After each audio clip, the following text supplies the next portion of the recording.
আসসালামু আলাইকুম। সাস্টেন আইপিএসের পক্ষ থেকে সবাইকে স্বাগতম। তো এখন আমার সামনে যে আইপিএসটা দেখতে পাচ্ছেন এটা 9 সুকামের একটা সার্কিট। এটা কিন্তু আপডেট সুকাম। আর এখানে যে ট্রান্সফরমারটা আছে এটা হচ্ছে ট্রয়ডাল ট্রান্সফরমার।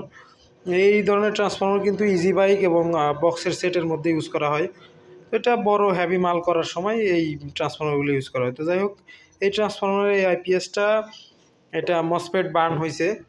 এখানে মসফেট বার্ন হয়েছে, হয়তো ক্লিয়ার দেখা যাইতেছে না। তো এখানে মসফেট বার্ন হয়েছে, পাশাপাশি এদিকের যে ডিসি কেবলগুলো আছে কেবলগুলো মোটামুটি পুড়ে গেছে বলা চলে। কেবল চেঞ্জ করতে হবে, কেবল বাদ। আর এদিকে মসফেটও এক পাশের সবগুলো পুড়ে গেছে।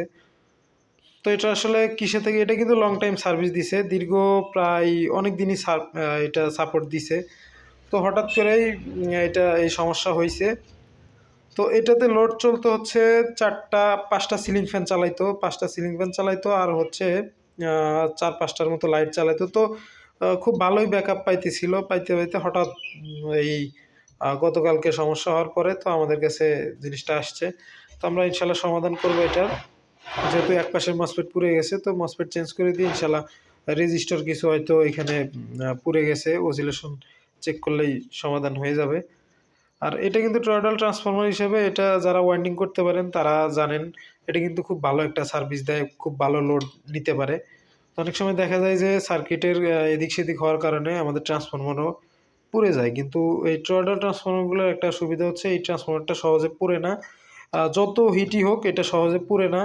আর এটার একটা সমস্যা হলো এটা হচ্ছে একটু নয়েজ করে, একটু মানে একটু। যদি কেউ পারফেক্ট ওয়াইন্ডিং করতে পারেন তাহলে হয়তো নয়েজটাও থাকবে না, যদি কোরটা অরিজিনাল সিলিকনের ভালো মানের কোর ইউজ করা হয়। তো সেই হিসেবে এটা যথেষ্ট ভালো একটা সার্ভিস পাওয়া যায়। আর যে সার্কিটটা ব্যবহার করা হয়েছে এটা হচ্ছে স্কোয়ার ওয়েভের মধ্যে ভালো একটা সার্কিট। এটা কিন্তু মোটামুটি আপডেটই বলা চলে। এটা এই যে মিনি ট্রান্সফরমারটা ইউজ করতে হয় এখানে। তো অনেক দিনই এটা ব্যাকআপ দিছে। তো এখন ডিসপ্লে আসতেছে, যেহেতু মাইক্রো কন্ট্রোলারের সমস্যা হয় নাই, ডিসপ্লে আসে, সব কিছুই ঠিকঠাক আছে। তো এক পাশের মসফেট পুড়ে গেছে। তো আমরা ধারণা করতেছি বা যেটা বোঝা গেছে আর কি, এটা যেহেতু একটা মুরগির খামারে ছিল, তো সেই হিসেবে হয়তো লোড অতিরিক্ত কোনো কারণে পড়ে গেছে। তো অতিরিক্ত লোডের কারণেই এক পাশের মসফেটটা চলে গেছে। 3200 মসফেট এখানে ইউজ করা হয়েছে। তো মোটামুটি এটা হয়তো সমাধান করতে খুব বেশি বেগ পাইতে হবে না। তবে আপনাদের কাছে শেয়ার করার একটা উদ্দেশ্য, অনেক টেকনিশিয়ান বা অনেক অভিজ্ঞ মানুষ আছেন, তো তাদের একটু মতামত আশা করতেছি এটা আসলে কিসে থেকে এই সমস্যাগুলো হইতে পারে, বা যে মসফেট বার্নটা আসলে কিসে থেকে হয়েছে বলে মনে হয় এই ট্রান্সফরমার এই আইপিএসটা দেখে। তো অনেকেই হয়তো কমেন্ট করতে পারেন যে ভাই আপনার ট্রান্সফরমারটা আমার বুঝে পড়লো না, বা ট্রান্সফরমারটা এরকম কেন, হয়তো ট্রান্সফরমারের কারণে হয়েছে, কিন্তু আসলে না। ট্রান্সফরমারে এটা কিন্তু 12-0-12 একদম পারফেক্ট আছে, 12-0-12। আর এইটা অনেকেই বলেন যে এই ধরনের ট্রান্সফরমার ইউজ করলে একটু ভোল্টেজ এদিক সেদিক হয়। তো আসলে ভালো মানের ট্রান্সফরমারের কোর ইউজ করলে পরে ভোল্টেজ এদিক সেদিক হয় না, এটা কিন্তু প্রমাণিত। আমরা কিন্তু ইতিপূর্বে অনেক এই ধরনের ট্রান্সফরমার ইউজ করছি, তো আমরা দেখছি এটা দিয়ে খুব ভালো একটা পাওয়া যায়। তো হচ্ছে যারা আমাদের এই ভিডিওটা দেখবেন, যদি এই সম্পর্কে সঠিক নলেজ থাকে তো আমাদের সাথে শেয়ার করবেন। একটু মতামত আদান প্রদান করা হোক, আসলে কে কতটুক এই সম্পর্কে ধারণা রাখি, বা কার প্রেডিকশনটা আসলে ঠিক হয়। তো অনেকেই আছেন বাজে মন্তব্য করেন। তো যারা হচ্ছে বাজে মন্তব্য করবেন তারা আগে থেকেই একটু নলেজ রেখে তারপরে বাজে মন্তব্য করবেন।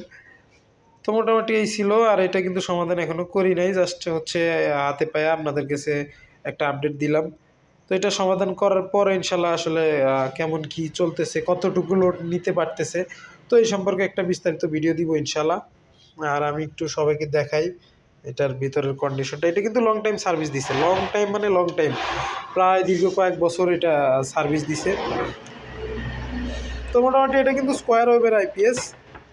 যারা square wave, sine wave, toroidal transformer, তারপরে ইআই করে ট্রান্সফরমার, যে কোনো ধরনের ট্রান্সফরমার, আইপিএস ট্রান্সফরমার, এরপর হচ্ছে circuit, PWM controller, MPPT controller, তো যার যে ধরনের সার্কিট প্রয়োজন আমাদের সাথে যোগাযোগ করলে, আপনার লোড ক্যালকুলেশন করে দিলে বা লোড বললে আমরা আপনাকে ক্যালকুলেশন করে আপনার কত ওয়াটের আইপিএস প্রয়োজন সেটা আপনাকে আমরা সাজেস্ট করতে পারবো। বরঞ্চ আপনার যদি এছাড়াও অন্য কোনো সহযোগিতা প্রয়োজন হয় আমাদের সাথে যোগাযোগ করলে ইনশাল্লাহ সহযোগিতা পাবেন আশা করি, যদি আমরা ব্যস্ত না থাকি।